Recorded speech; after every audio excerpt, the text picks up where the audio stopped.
Today we're looking at luxury apartments in Boston.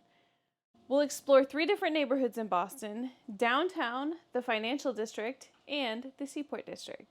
So before we get started, I just wanted to recap what we're looking for. There are a few things that are really important to me as far as apartments go. The first thing being easy access to 93. Right now, I live south of Boston and I work north of Boston, and the commute is insane. Traffic in Boston is a whole thing.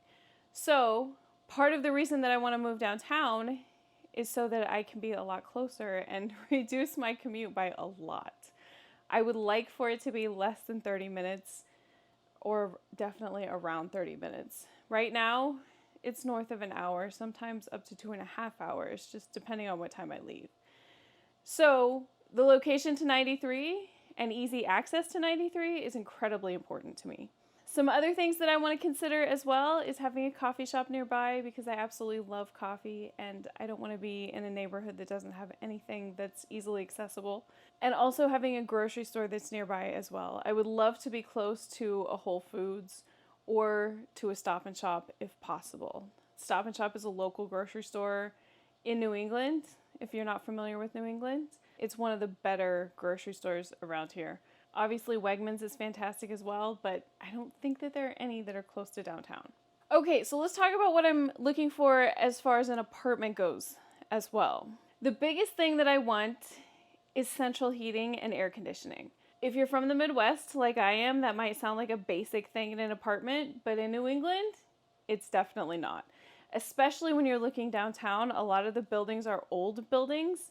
Some of them, a lot of them, more than 100 years old. And a lot of them were not built as apartments, or they were built as houses or apartments, but they've been chopped up to be a lot smaller than what they used to be. So a lot of them have very awkward layouts, and a lot of them don't have central air. So one of the most important things for me is having central air. I also want to have a washer and dryer in the unit. That is incredibly important. Given the fact that I'm going to be 40 this year, I am not interested in lugging my clothes and blankets and towels down to a laundromat. I'm just not doing that anymore. I've done it in the past and I'm just, I cannot handle, even if the apartment is $1,000 more a month, it's totally fine. I will pay it just to have a washer and dryer in the unit. Something else that's incredibly important is a parking garage that's either hopefully a private parking garage, but definitely one that's close to the building or to the unit, wherever it is. And it has to have an EV charger because I drive a Tesla, so I have to have EV charging available. And one of the things that would be really nice to have is a bathtub in the bathroom. That might be asking too much. And if I had to sacrifice anything, that's the thing that I would sacrifice. I love bathtubs. I love taking a bath at the end of the day. It helps me to relax. But it's not the end of the world if I can't find an apartment that has one. Okay, so we're looking at 3 apartments today. The first one is called the Devonshire. This one is in the downtown area of Boston. The downtown area is central to pretty much everything. It's very close to all the touristy things like Faneuil Hall, Boston Harbor. It's also very close to Boston Common. So you'll have easy access to tons of restaurants and activities, everything that you could wish for. It's also very close to 93. However, the exit that you have to take is going to put you in the middle of the tunnels. That's important because the traffic in Boston is horrifying. I know we've mentioned this 100 times. But getting off of 93 in the middle of downtown, kind of a mess. But it's definitely better than what I've been doing recently. So first of all, let's talk about the amenities in this building. Being a luxury building, it has all kinds of fun amenities. The first one being package acceptance, which we love. The building that I'm in right now, Amazon just sort of throws the packages in the little entryway, and it gets to be a total nightmare. So having a package acceptance system, especially with a concierge, which this building has, is absolutely amazing. They also offer housekeeping and dry cleaning and laundry services. I'm sure there's an extra cost with those. They have a private garage with valet parking. They also have an absolutely beautiful pool pool that's on the 42nd floor. There's a lounge and working space on the 41st floor, as well as a fitness center and a yoga room.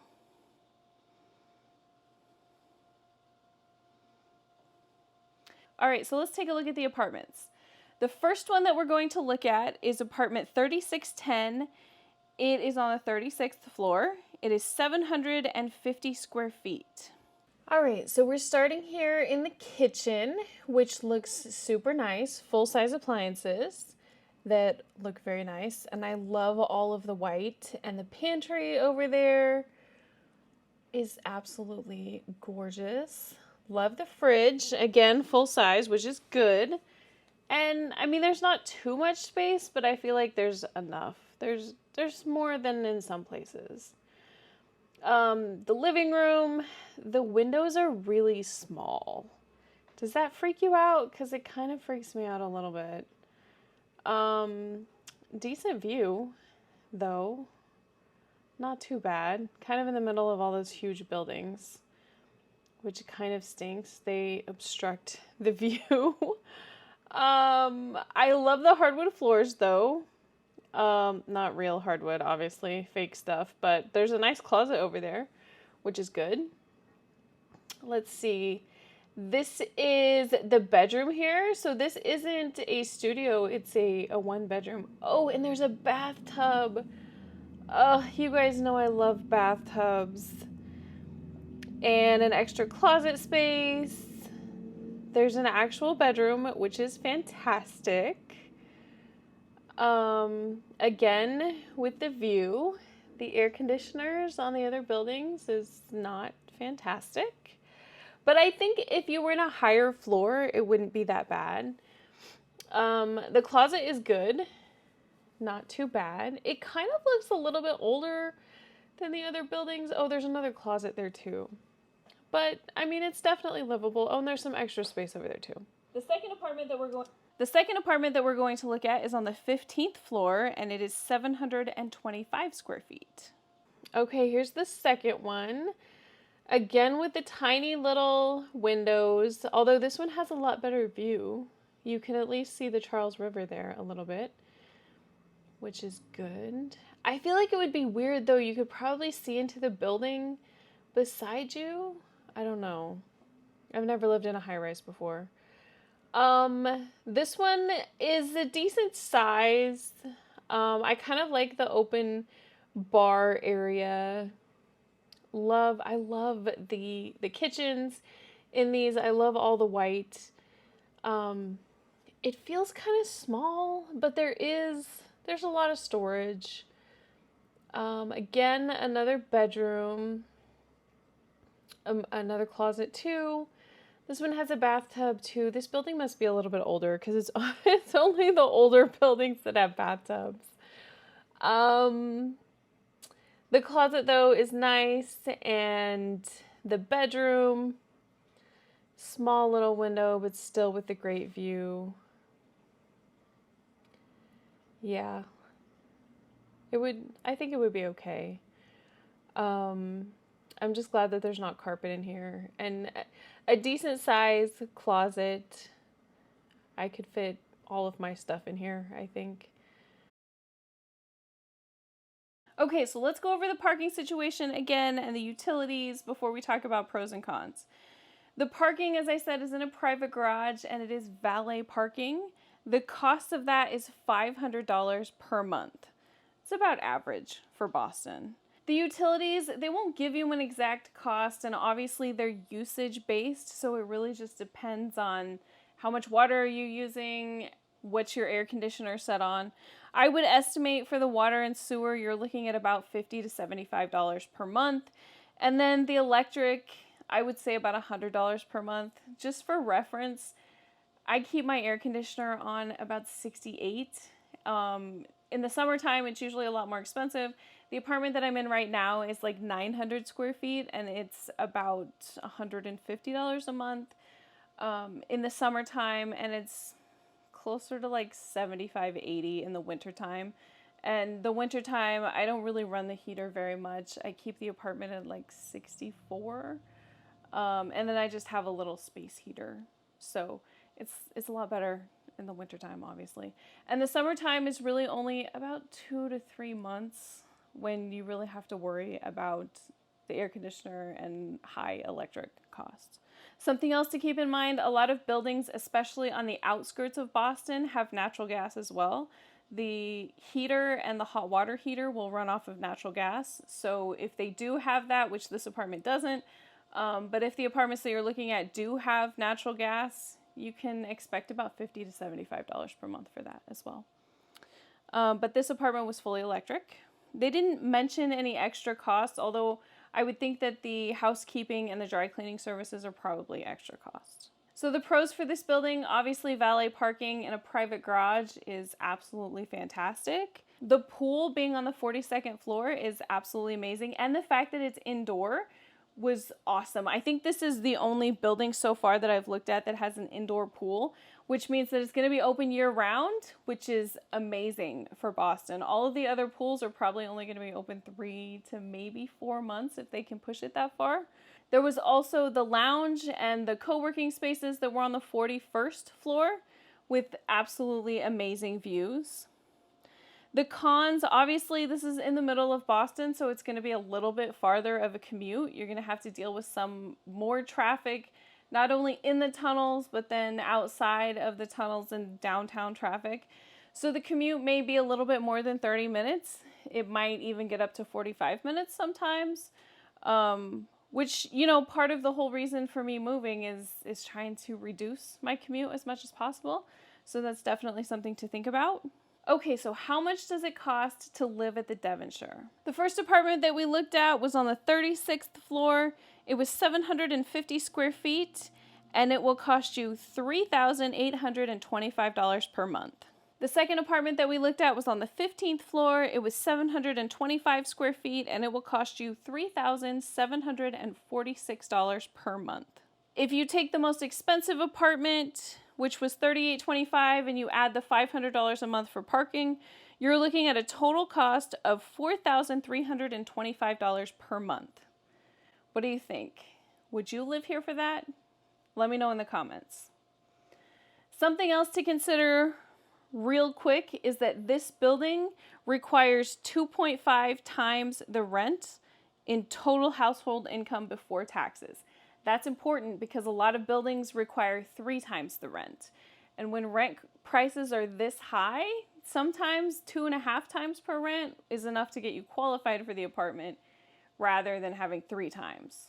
All right, so the next apartment that we're going to look at is a building called the Sudbury, and this is in the Financial District. Just south of the West End is Boston's Financial District. You're steps away from Boston Public Market. The Union Oyster House, which is America's oldest restaurant, established in 1826, with Faneuil Hall and Boston Harbor nearby, as well as the North End and all of the amazing Italian food that you could hope for.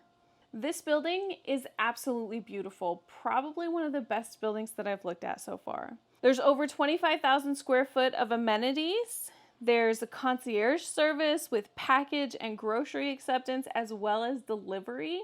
That delivery option right there is completely amazing. I know I complain a lot about the building that I live in right now and their quote-unquote package service, which is so horrible. Amazon basically just throws packages in the entryways. Sometimes they make it to the package room. Sometimes they're just all over the front lobby. It's kind of a hot mess. Sometimes they're even at the back door. Why? I don't know. It's like a treasure hunt going to look for your Amazon packages. It's ridiculous.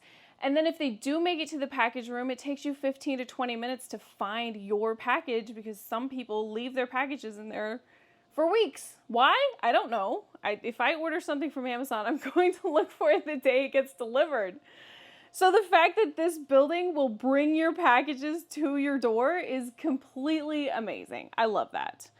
And they have 24/7 concierge service. So it doesn't matter what time of day, what day of the week. Your groceries, your packages, and your food deliveries are coming right to your door.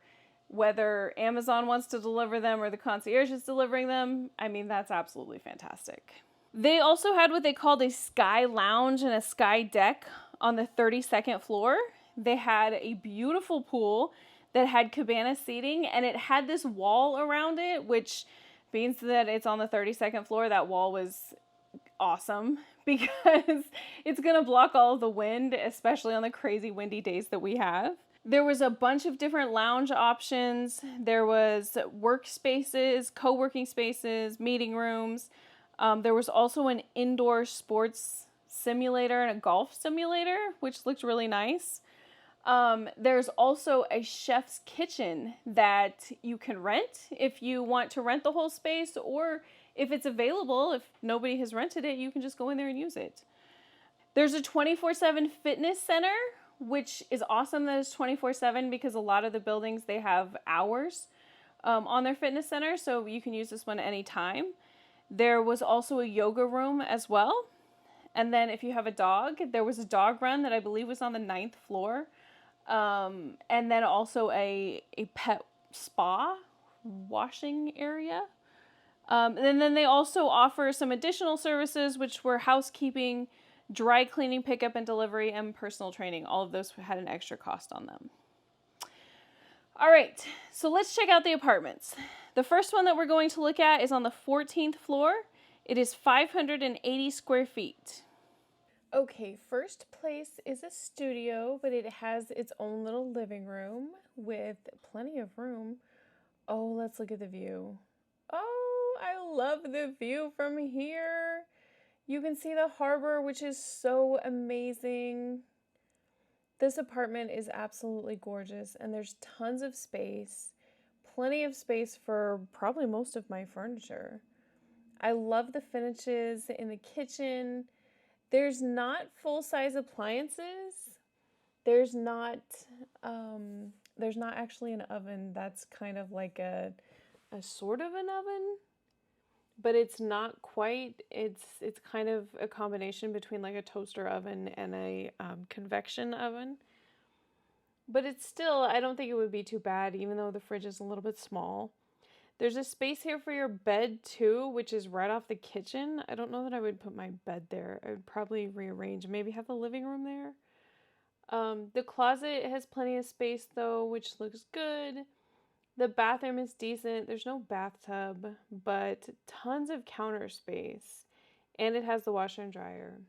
And the second one that we're going to look at is on the 25th floor, and it is 533 square feet. Okay, second apartment. This one isn't staged, so it just kind of looks empty. But it's still gorgeous. It has the same finishes and everything. Tons of closet space, which is awesome. Plenty of storage. There's also another storage space up here by the front door, and then the bathroom looks really nice. I love the counter space and the washer and dryer. All right, so let's talk about parking. The parking situation at this building is not the best. They don't have a private parking garage. You have to use the government center parking garage, which is public, and they have event parking there because you're just a couple of blocks from TD Garden, which has the arena, and then there's another event space there as well. And then there's a couple of other spaces that hold events between TD Garden and this building. So there's a lot of events. So the parking cost was $600 to $700 a month, depending on, do you want a reserved space? Do you want it on a certain floor? It was a whole thing. However, that was by far the highest parking cost that I've heard of so far. There could be other garages around. In fact, there probably are that aren't that much. However, this parking garage had a dedicated elevator to the building. I don't know if that's worth an extra $200 a month, but it was there. They also have EV chargers as well. But if you're not getting a dedicated spot with an EV charger, then you're going to run into the situation where you have to charge your car and then move it as soon as it's done charging. And depending on the chargers, you know, if they're Tesla superchargers, it's going to take 30 minutes to an hour to charge your car. If they're not, if they're the ones that are a little bit slower, like the one that's in my apartment building right now, it could take 5 hours to charge your car, which, you know, is very inconvenient if you got to plug it in and then 5 hours later, which could be at midnight, you have to go downstairs and unplug your car and move it. So that's that's definitely something to think about. The utilities, again, this is a little bit smaller apartment, so I'm thinking $50 to $75 a month for water and sewer. And then electric, I would say around $100, maybe. And that's average throughout the year. This building also didn't have natural gas, so you don't have to worry about that. The extra costs only came from housekeeping, dry cleaning, and then also if you wanted to hire a personal trainer, which they offer. The pros, obviously this building is absolutely beautiful. I loved it. I think it's my favorite so far. The vast majority of the amenities were on the 32nd floor, and they were all so beautiful. The furniture, all the finishes, everything just looked amazing. There were several outdoor spaces that were on the 32nd floor that were absolutely beautiful. I feel like I would want to spend half of my time up there, regardless of the temperature outside. The pool looked very nice. The chef's kitchen looked absolutely amazing as well. Just tons of space to hang out outside of your apartment. I know the apartments here were kind of small, not the smallest that we've looked at, but they were kind of small. But with all that extra space, there's tons of space that you could find to hang out. The cons, obviously the public parking garage, and not only is it public, but right now it's under construction. That's not great. There's also construction that's going on right next to the building, so I'm sure that you're going to hear all kinds of construction noises. And I think, if I remember correctly, there was a public parking garage that they took down right there, and I think they're building at least one high-rise, if not 2 or 3, in that space. So the construction noise is probably going to go on for a while. I don't think that they put up high-rise buildings that quickly. So, it could be a year or more that you're going to hear consistent noise. Obviously, another con is that it's expensive. Not the most expensive one that we've looked at so far, but the parking being $600 to $700 a month is a lot. And if you decide to look for a different garage, then you have to deal with walking to the building. And I don't know about you, but I have a laptop for work that's like 10 pounds, and it's probably not quite 10 pounds, but it feels like it weighs 25 pounds. And then I always take ice with me because I'm very bougie, and I like the pebble ice, like the soft frozen ice. So it seems like I have tons of stuff that I'm taking with me to work. And if I had to lug that 3 or 4 blocks or more, it feels like a lot.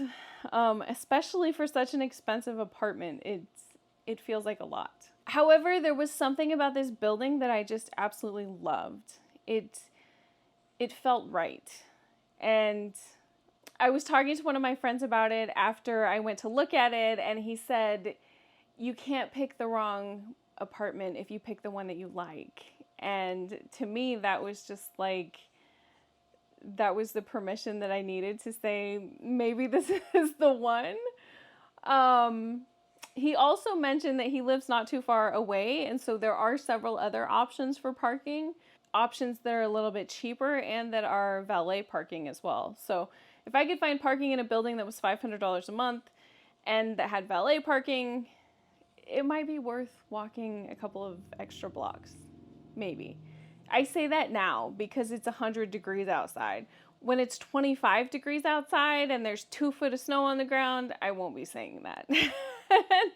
And that's definitely, you have to think about that, because do you really want to be walking outside when it's really cold and the wind is blowing and there's snow and ice on the sidewalk? And probably not. Probably not. All right, so how much does it cost to live at the Sudbury? The first apartment that we looked at was on the 14th floor. It was 580 square feet, and it was $3,895 per month. The second apartment that we looked at was on the 25th floor. It was 533 square feet. It was $3,840 per month. However, if you want to get an apartment on a lower floor, if you're okay with the 10th floor, you can get one for as low as $3,700 per month. So let's talk about the total cost to live at this building. If you got the more expensive apartment, it would be $3,840 per month plus $600 a month parking, which would set you back $4,440 per month. What do you think? Is it worth it? Would you live here for that much? Let me know in the comments. Also, at this building, it's important to note they require 2.5 times the rent in total household income before taxes. Something else to consider. All right, so the last one that we're going to look at is kind of a review. We talked about this one in a previous video, but I had to include it on my luxury apartment video because it was just so nice. And if I decided to live in the Seaport District, this is probably the one that I would choose. So this one is called the Alyx at the Echelon. Boston's Seaport District is the newest neighborhood in Boston. Just 10 years ago, it was parking lots and industrial buildings. And now it's the most beautiful neighborhood in Boston, and probably the safest as well. It's full of luxury apartment buildings, gorgeous restaurants, amazing shopping, and absolutely stunning views of Boston Harbor. This building is one of the nicest buildings in the Seaport District as well. So let's talk about the amenities. First of all, there's 24/7 concierge service, which is a must if you're talking about luxury apartment buildings. They have package service and grocery delivery service as well. And they have grocery storage. So if you order groceries and they deliver them when you're not home, they'll keep them in the refrigerator and the freezer for you until you get home. And then the concierge will deliver them to your apartment. Absolutely fantastic. They have an absolutely beautiful pool that's tucked in the middle of the building. They said it's the biggest pool in Boston. I'm not surprised by that. After some of the pools that I've seen, this one is really big. And there's tons of space around it with tables and chairs and cabanas. And there's grills as well. Just tons of outdoor space here. There's also an additional outdoor terrace, and there's a fitness center, and then other lounge and co-working spaces as well. All right, so let's look at the apartment. Okay, this is by far the nicest apartment that I looked at. I absolutely love all of the finishes in here. The floors, I mean, everything just looks absolutely amazing. This apartment is a little bit bigger than what I would probably get. I mean, this room would probably be the whole of the apartment. I love this window, the way that it pops out, so there's two different views. I'm not wild about the pool view, and it's towards like the interior of the building. So there's like a little, there's a mall on the inside and the pool kind of sits above the mall. So probably not a lot of sunlight. So this particular unit has a bedroom. The one that I would get probably wouldn't have a bedroom, but this is super nice. And then the bathroom, again, super nice finishes. I wish it had a bathtub. It does not have a bathtub. And the one that I would get probably wouldn't have a bathtub. But I do like the washer and dryer. That's very, very nice. And almost like a must-have. Everything about this building is just absolutely gorgeous. I love every part of it. All of the amenities were amazing. Yeah, I really hope that I can live in this building because it's wonderful. Okay, so let's talk about the parking situation. There is valet parking in a public garage. It's the garage that it's connected to the building, which is nice, but there is public parking available in there. It's $475 a month, and if you want a reserved spot, it's $535 per month, and they also have EV chargers as well. And one of the great things about this building is the apartment manager said that if you drive an electric car and you valet park it, that they'll make sure that it's charged for you. So you wouldn't have to go down and unplug it after 5 hours. It'll just be charged for you every morning. The utilities, again, because these are 500 square feet apartments, I'm estimating $50 to $75 a month for water and sewer, and probably about $100 a month for electric. These also did not have any natural gas. I don't think that there were any additional costs, at least not that were mentioned to me when I did the tour. So the pros, obviously, these are absolutely beautiful apartments. The building was gorgeous. The finishes in the apartment looked fantastic. The pool was absolutely gorgeous. There's tons of outdoor space, tons of co-working space. I love this neighborhood as well. It feels very safe to me. It had the best feel of all of the apartments that I looked at. Although Boston feels relatively safe to me, this one felt the best. Another pro for this building is the valet parking, and the fact that it was only $475 a month is fantastic. Some of the cons, this is the most expensive building that we've looked at with the most costs. Even though the parking is a little bit cheaper, all the way around it's going to be a little bit more expensive. There are less apartments available in this building, so it might be a little bit harder to get an apartment, and that also drives the cost up too. Another con is that this is on the south side of Boston, the Seaport District is, and so it's going to be a little bit farther from 93. You're either going to have to get off 93 and drive the city streets down to that neighborhood, or you're going to have to go practically all the way through the tunnels, which is where you get stopped frequently, and that could easily make your commute 45 minutes or longer. So that's also something to consider. All right, so how much does it cost to live at the Alyx, at the Echelon, in the Seaport? So there are 2 apartments available right now that I would consider. The first one is on the 18th floor. It is 525 square feet, and it's $4,229 per month. The second one is on the 10th floor. It's 655 square feet, and it is $4,449 per month. So if you take the cheaper of those 2 apartments, which was $4,229 per month, plus the $475 per month for parking, that brings you to a grand total of $4,704 per month. What do you think? Would you live here for that? Let me know in the comments. One other note about this building is that they require 3 times the rent in total household income before taxes. So something else to consider. All right, so before we go, let's check out some of your questions from last week. Okay, the first one says, I lived at Hub 50 for 2 years. Very loud on game nights especially. We left and have been happy living on Revere Beach. So much better, but the experience near the garden was cool for a bit. This one is referencing Hub 50 House, which is an apartment building that we looked at a couple of videos ago. It is connected to TD Garden, and I was concerned about the noise, so it's nice to hear that it is noisy, and they tell you that it's not, but it has to be. It just has to be noisy. One of my friends lives down there as well. He lives just a block away from TD Garden, and I was asking him, does the noise bother you? And he's like, no, there's no noise. I don't hear it, but he's in a different building. And I also asked him, does the traffic bother you? Because I know there's traffic. I've been to events at TD Garden, and it is disgusting traffic. And you can sit there for an hour or more because there's just so much traffic, and it turns into a mess, basically. So I asked him, does the traffic bother you? And he's like, no, like maybe once or twice a year does it bother me. Like I just don't even worry about it. But I realized that he's one of those people that absolutely nothing bothers him. And I'm one of those people that pretty much everything bothers me. So I'm definitely taking that into consideration. Those might be convenient options, and there's a lot to do around there, but it's also the traffic and the noise.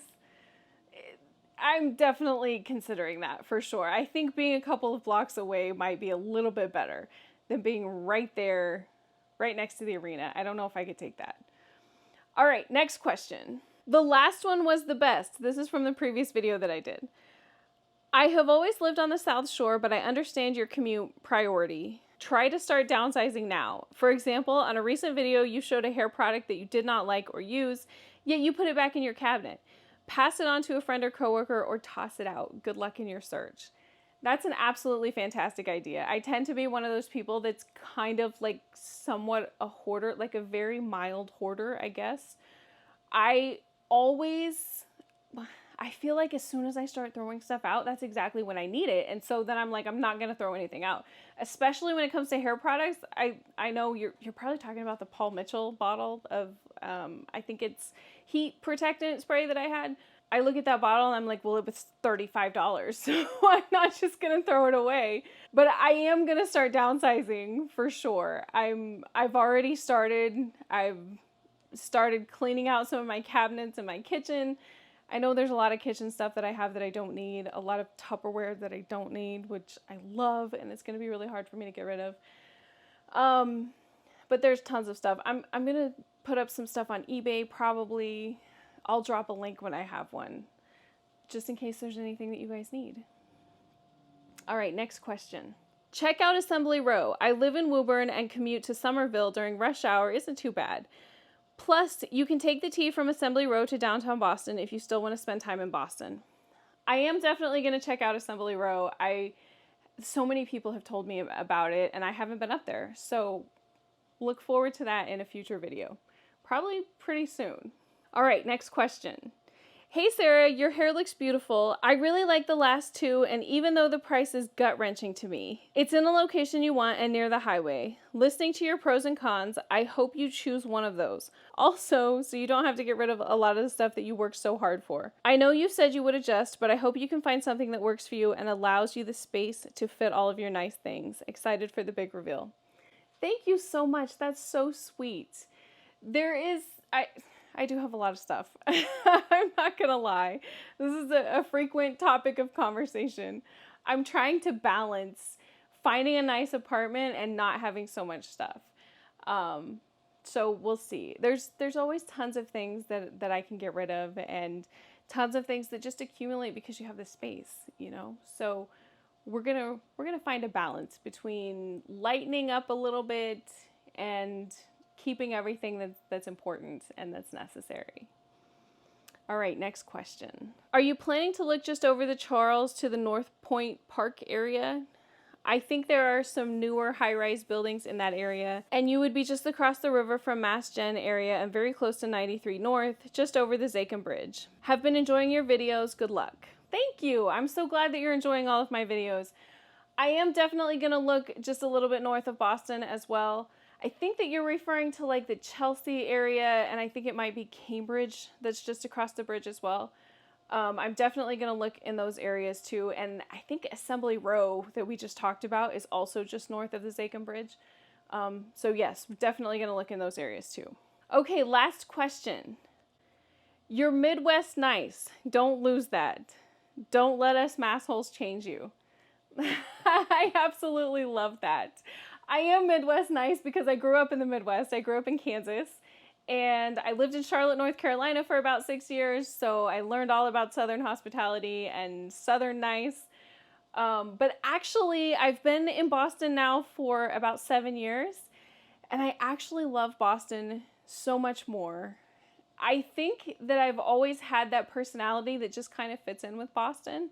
Especially as I've come into my own in the last 10 to 15 years, I feel like my personality, I don't know if it's changed or if I've just kind of outgrown some of the judgments and the expectations from childhood, some of that childhood trauma. And I've been learning a lot about myself and trying to accept myself the way that I am, which is how I got to my blog, which is called INFJ Woman, and then I did a podcast for a while as well that was about it. It's really helped me to accept myself the way that I am, and to know that just because some people don't like my honesty and my forwardness and my assertiveness, it doesn't mean that there's anything wrong with it. And I think that's part of the reason that I love Boston so much, is because that's how people just naturally are here. They're more quiet and reserved. They're not going to be super friendly to you, like Southern hospitality, where everybody's just talking to you constantly. They're going to give you a little bit more space, but they're also going to be more honest and more assertive about things, which is good, because in the Midwest, people thought I was mean, and in the South, people thought I was really mean, and here people think I'm nice. So it works out really well for me, actually. So yeah, I love Boston so much. I love the ocean. I love the city and all the history. I love that there's so much to do. There's so many restaurants, so many places to go shopping, so many things to explore, so much history. And there's so many places that are so close. If you want to go to New York or Rhode Island or New Hampshire or Maine, it's all very close. And the mountains, you can go to Vermont within just a couple of hours too. Or even the Berkshires as well, which is just Western Massachusetts. So yeah, I love this area, and I'm so glad that I get to live here. I feel so fortunate. I know that it's incredibly expensive. I know that, believe me. But I just feel so fortunate and so lucky. Of all the things that I've done in my life and all the places that I've lived, I think this is by far the best. So yeah, we just have to find an apartment. This summer, I feel like I'm just looking at apartments constantly. That's my whole job, is just looking at apartments. All right, let me know in the comments what you think about these apartments so far. Which ones do you like? If you have any questions, drop them in the comments as well. I'll answer them in next week's video. Make sure that you like and subscribe if you haven't already. It helps so much. And yeah, we will see you again next week. Thank you so much for watching. I really appreciate you.